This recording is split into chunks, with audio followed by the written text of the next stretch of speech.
In this video, I'm going to be showing you guys how you can change country on Shopify Store. Now, the first thing you want to do, guys, to change the country on Shopify Store, what you need to do, guys, you want to log into your account. Of course, click log in and log into your account. I'm going to do that right now. Now, the next thing you want to do, guys, to change country on your Shopify Store is click on settings at the very bottom left. And as you can see here, guys, store details. Okay. Now, after you click on store details, you can then change a lot of things here, including your store name, store contact, phone number. You want to scroll down a little bit, and where it says billing information, you want to click on edit. Okay.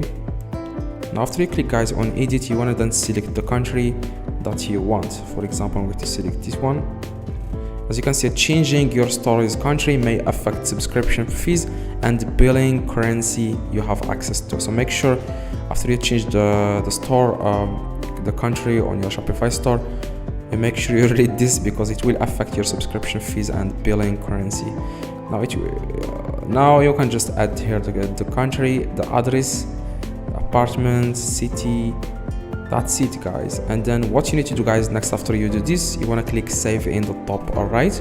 And if you want, guys, to change the language or anything, just click language at the very bottom, click leave page, and then you can change the language. After you change the country, you can change the language if you want. Then click add, and then click add, and then click save. That's it. Now, if this video, guys, helped you, please drop a like, subscribe, let me know in the comments if this works. See you guys in the next video. If you have any questions, let me know in the comments. I reply to every